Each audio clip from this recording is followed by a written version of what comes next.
As I'm speaking, Sri Lankan government is not even showing their family members the face of the dead person. There is no identification. And the Muslim community particularly is being treated very badly by this government. Now, Sri Lankan government knows they don't have to attack Muslims. They don't have to burn our madrasas. They don't have to burn our mosques. They don't have to burn Quran. They don't have to kill Muslims. By just burning janazas, they can continue to headmonger on the Muslim community. It is pure racism.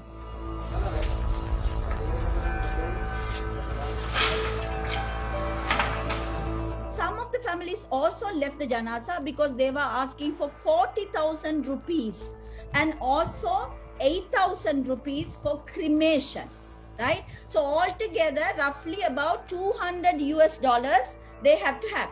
Remember, ever since the COVID second wave started in October, lots of people are under lockdown. These are poorest of the poor Muslims and they are daily wage earners. They don't even have food to eat. So when somebody dies in their family, they have to pay this money to the government to cremate. So they said, why should we do this? Because this is against our religion. Look, if you say COVID positive, we respect the government decision, but we are not going to be part of cremation. Therefore, we are not giving consent for you to cremate. We are not signing any paper. Therefore, 2 weeks ago, Sri Lankan Government Health Authority has to go to the magistrate court and take an order to cremate bodies forcefully without family consent.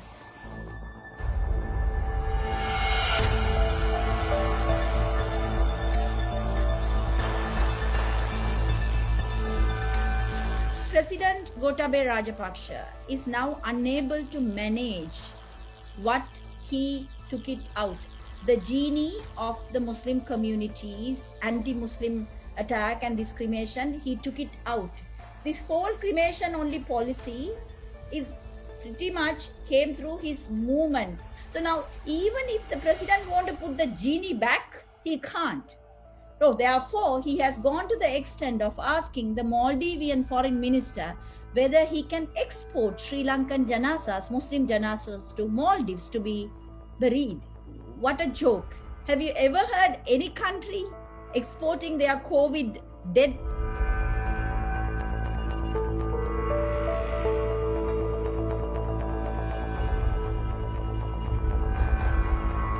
Why they want their own country citizens to be exported to another country? What are they telling? Are they telling the Muslims that you Muslims don't belong to this country? Therefore, you are living here, we can't kill you and make you vanish. But if you die, we will export your dead bodies to Maldives.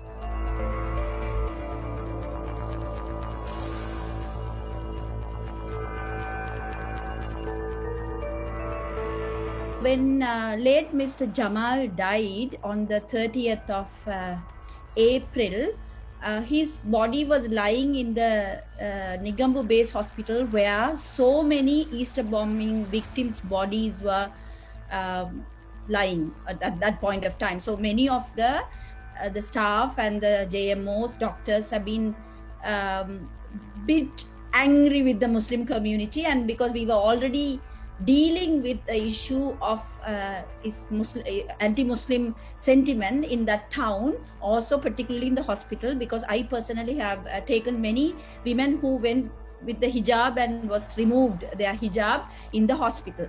Overnight on 30th, they cremated Mr. Jamal's janaza without even the children, his sons, daughters not seeing, not even giving consent.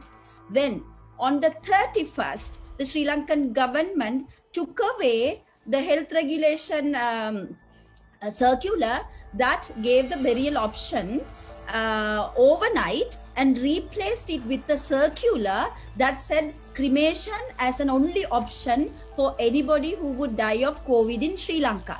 Then they rushed and they brought in an extraordinary gazette notification on 11th of April legalizing, saying that Sri Lanka hereafter will only cremate COVID dead bodies. Therefore, the Muslims right throughout the first wave, now we are in the second wave, we are getting cremated. Our dead janazas are getting cremated.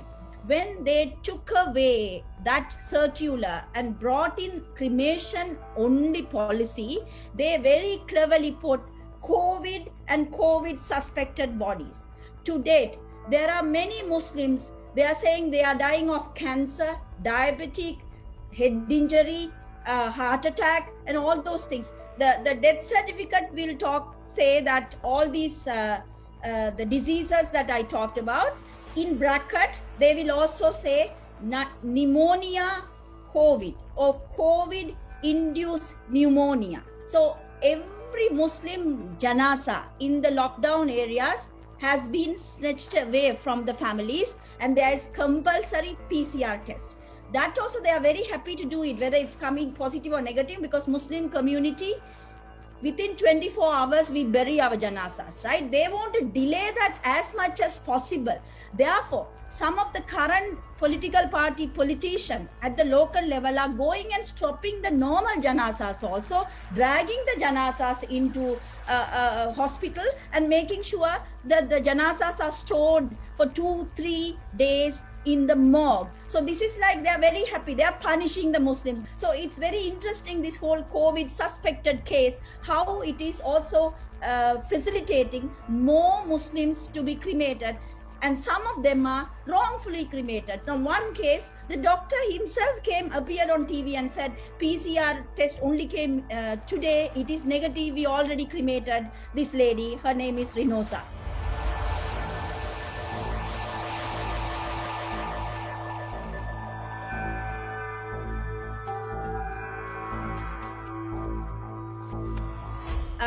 The baby was cremated in Colombo crematorium. It's called Kanatta. So some of the youngsters decided to go and tie a white handkerchief. Some of us thought baby is nappy, so we went and tied it. And we also talked to the crematorium people, the administration, and also the mayor of Colombo is a woman. She's a Christian. And we also told her, she said, it's okay, it's a memorialization, let it go, it's for the baby, it's okay, right? So everybody agreed. So like thereafter, people started bombarding that place. Then 3 days later, the Sri Lankan police removed all of it. The intelligence and the police is surrounding the areas and threatening the people, taking away their identity card and noting down their names, phone number, and all intimidation. We started tying a piece of a piece of huffan cloth on our hand. People have been even wearing huffan and protesting. And then other communities also, minority communities, because we also have a silent Christian minority and also Catholic who really want to be buried. They are also protesting, saying respect the minority religion. Very peaceful protest, but still the police is going and removing all the posters that we are putting. So everybody is going and tying a piece of huffan on a public place, their main door, their gate, their vehicle, everywhere we are tying, and we are showing our resistance that human body needs dignity. Human rights goes with dignity. It doesn't end when you die. Yesterday, they have again cremated a 46-day-old baby, also without any consent, because we saw video footage where the family has been fighting and shouting and howling. You have not shown us the baby. I don't know whether this is my baby, and all those things. So this is continuing. This has not stopped. And right now, Sri Lanka has over 165 COVID dead casualties. Out of that, more than half happen to be Muslims. So over 80 odd Muslims have been already cremated. Sri Lankan Muslims are only 9% in this country, right? So it's a huge number for the Muslim community. So it has taken a toll on the Muslim community psychologically. Also in Buddhism, it says very clearly that you have to respect the dead body more than you respect the living human being, right? And it's also in Islam. The dead bodies have to be respected. It is in the Bible as well. So that is what we are asking. Maybe COVID is a dangerous disease. That doesn't mean we have to intimidate people and do this punishment to people who die of COVID.